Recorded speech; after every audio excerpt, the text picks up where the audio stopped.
Hey there, people. Too Tall here again. So, here just a little bit ago, I shot some video update on the 288 XP, and then after that, I showed the 266 XP. So, while I'm thinking about it, first off, so after that bit of video, I put the 288 back together, bar and chain on it, and checked it here in the shop, and it seemed to be spitting some oil. Oh, that's right. I'm pretty sure there's a vent problem. So what I did is kind of an experiment. Was I drilled some small little holes in an extra oil cap, and then tried it, and it was making oil. It's still not making as good oil as I would like. So I think I need to do something with the actual tank vent, but that'll happen at a later time. So anyway, that concludes that update. So here we are. I tore into the 266. I chose to do most of this off camera because it just gets really lengthy. I don't know how much of you really like to watch me do all the little intricacies in real time, but so you can see I still got the timing wheel on it. And give me a moment, I will tell you what the stock numbers were.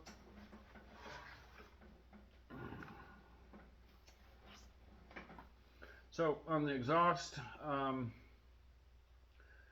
we have an opening at 101 degrees after top dead center, and our exhaust closes at 71 degrees. So that would give us what, 142 duration on the intake. So then after getting the cylinder off,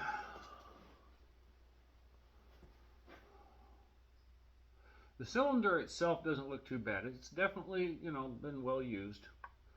A little bit of transfer. I don't know how well you guys will be able to see any of that. You can kind of see the lines there. That's looking at the exhaust.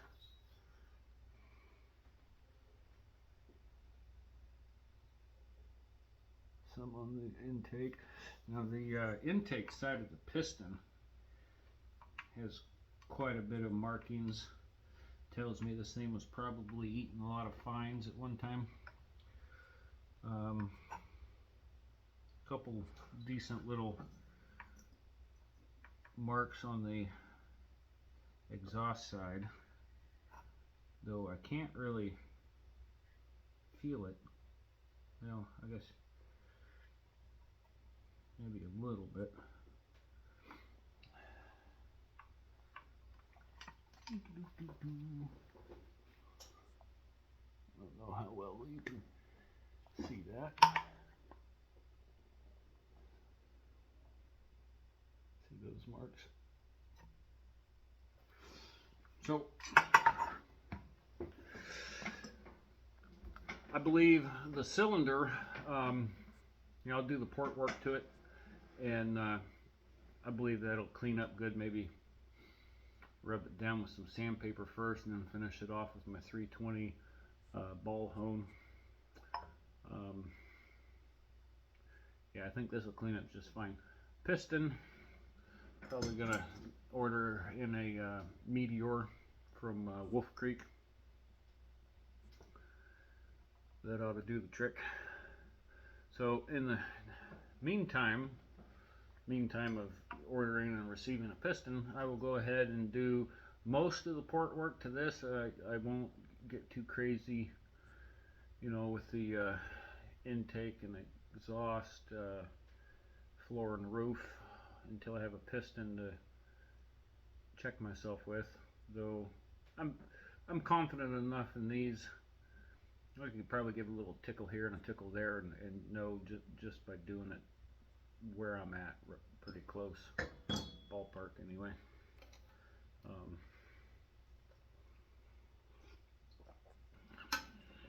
So anyway, let's get this out of the way.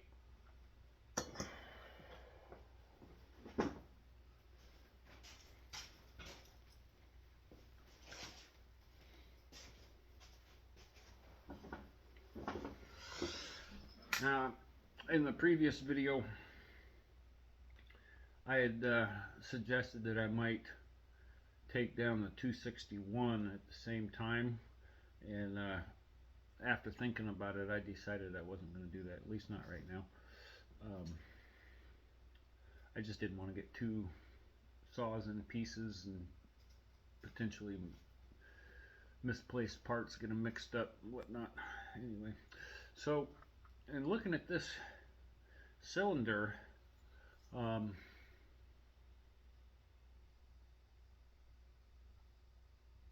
it's interesting.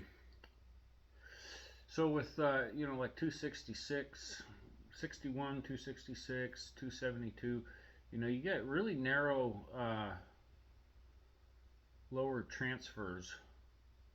This one has pretty wide transfers, but you know, narrow this way, the high-low of it. So what I'm going to end up doing is we'll carve this section out all the way up. We'll ramp that bugger all the way up and into the base a little bit, kind of, you know, feather it out. I have to take a look at the case, and I don't want to create a ledge there, you know, transfer point from the base of the cylinder to the where it rests on the case. We want even transition there, otherwise I'd have to trench those, which I don't really want to.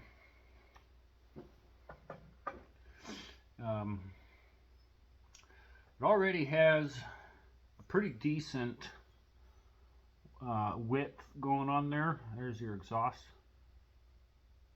I have to measure the skirt of the piston. Now there again, I probably don't want to get too crazy with that until I actually have the new Meteor piston, so I can check that one, because you know, they can be different, aftermarket versus OEM. There's your intake, pretty wide intake. Now you can see, because this is a used cylinder, you can see the dark and the shiny there. The dark section that you're staring straight at, high and low of that intake, is you know, where your piston skirt has been tracking. So that gives you a really good reference as to just how wide that is in regard to your, or rather in relation to your piston skirt. Likewise with that, which you can't see quite as good. Anyway, and then with the transfers, you can also see they're just a skosh narrower than the window on the piston. So there's no need to open those up any wider.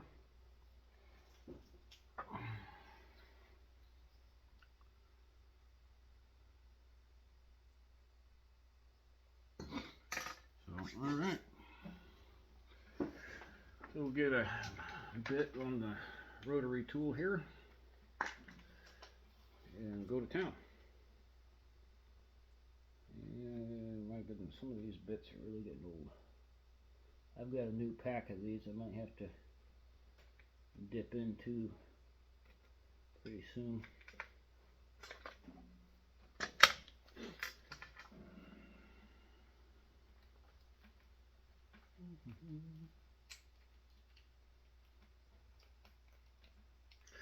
Man, it was opened up and rain just poured here a little bit ago. You know, it was most of this weekend has just been kind of on again, off again, little drizzle. But it straight up came down. Got a metal roof, and man, when it opens comes up like that, you can just hear it thundering, just beating on that roof. I always like the sound of a heavy rain. I don't know, there's something soothing about it.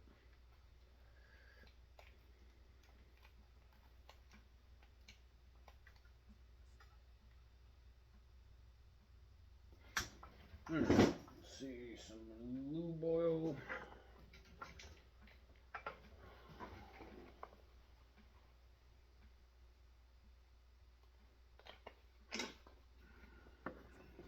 Get my air hose over here.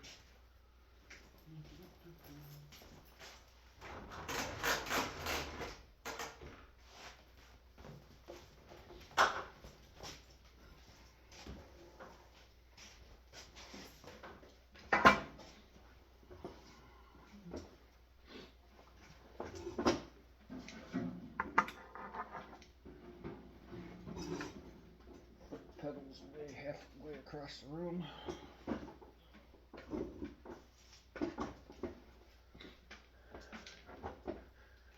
Now we don't want to get any chips in my coffee here. That would be coffee abuse. Contaminate the coffee. Can't have that. Alrighty. Here we go.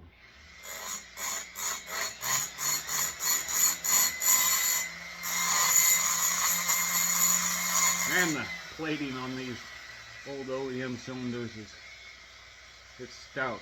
It's hard.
Peeky-boo here.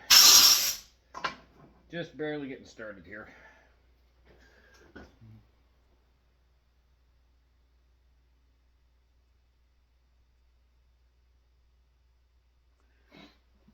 You guys can't really see what I'm doing where I got that camera positioned. Even if I had it over here, you wouldn't really be able to see it. Anyway, I think I'll pause you guys, and when I pop back, I'll have one side done, and we can see, you know, comparison one side to the other. So, see you back here in just a few seconds. All right, here we go.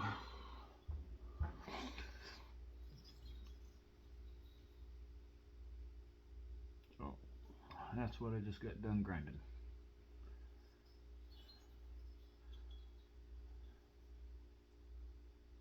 That's what it looked like before.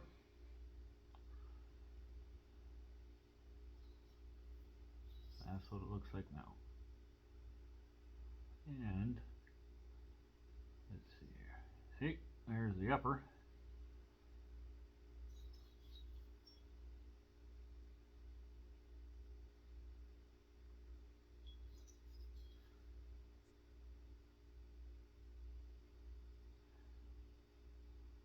Widen that upper very little piece as well. So let's see here. And I tried not to really grind in to this area very much. I mean, I did just a little bit.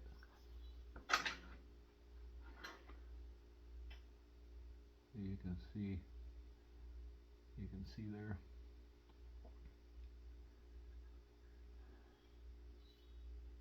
So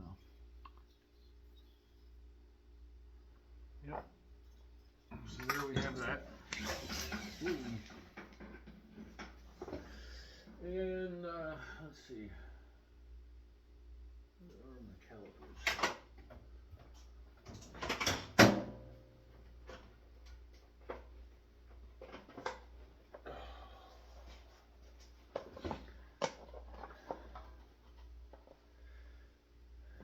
Let's see how wide.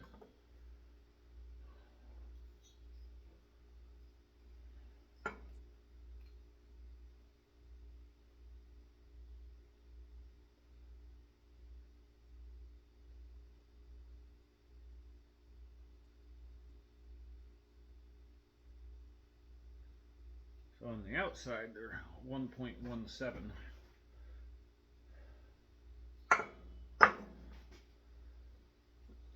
Kind of hard to see.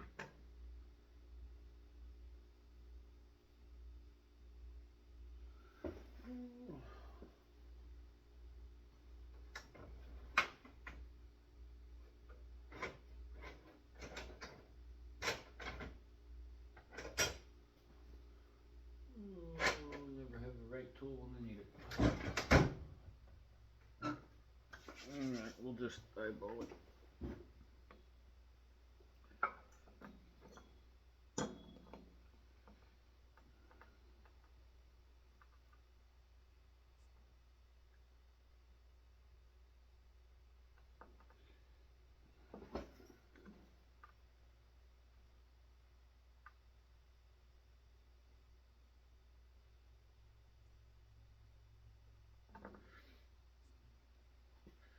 Yeah,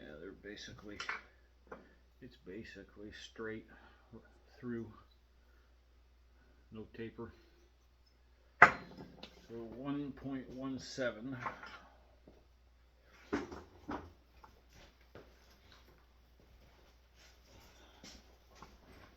And then skirts of the old piston are 1.275.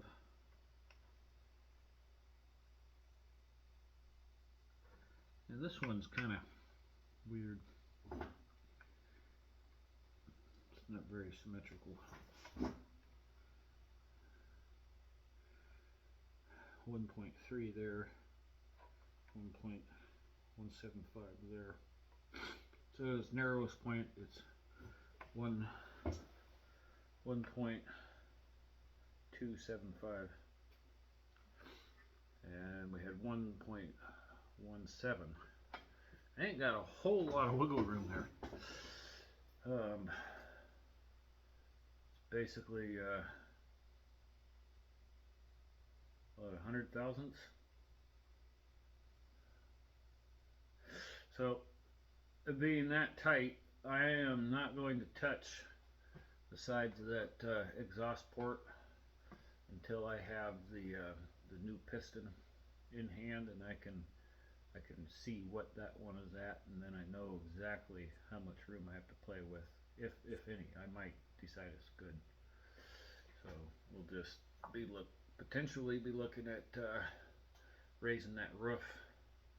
Probably, it was at 101. We're probably going to shoot for about 99 thereabouts, and drop that intake down about at least 3-4 degrees. Try to shoot for about a 150 intake duration. It's probably about what I want. Yep. So, all right.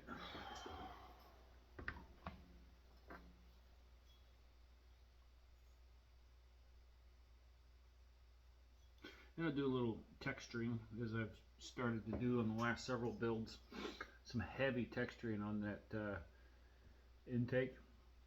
I'm getting really good results. That 359 of mine, which I've captured in several videos, that whips up on everything else. I textured that like really heavy. I took an old school concept that was taught to me by some old time hot rodders. Something that's typically used in the intakes of drag cars, and stuff, where one guy showed me where he had took a 3/8 drill bit and dimpled the intake, where beneath where the carburetor is, that whole area that he could reach with a drill and bit, he dimpled, and that creates, excessive turbulence when the air fuel hits and keeps everything in suspension. So I remembered that, and contemplating various things I could do with a chainsaw, and I thought, wonder if that would, something along that lines would work with a two-stroke chainsaw. And so I tried that on that 359, and by golly, it worked. There's a couple of little moves on that saw, that overall made it what it is, but I think that right there did a lot. So anyway, well, I think that's it for now. I will do the other half of this off camera, and then sometime here in the future, when I get new piston, we'll take a look at that. Take a look at the dimensions of the piston, see exactly what we're going to do with the exhaust port, and of course we're going to do some piston work. We'll see what the piston weighs at the time that we get it, and I'll do my normal moves on it, just getting rid of the stress risers and round the corners and open the windows, see where we're at for a weight. Then I usually lose anywhere from 5 to 10 grams when I do that. So, and as of yet, it hasn't been my initial intention to actually create a ultralight piston. It's just losing weight as a byproduct of the little moves that I do on the piston. So, but one of these days I might intentionally try to just see how light I can get a piston, hopefully without weakening it. So that's been the stopper for me thus far, is the fear of weakening that piston. So anyway, hope you all are doing well, wherever or whenever you might be. You all take care. Bye.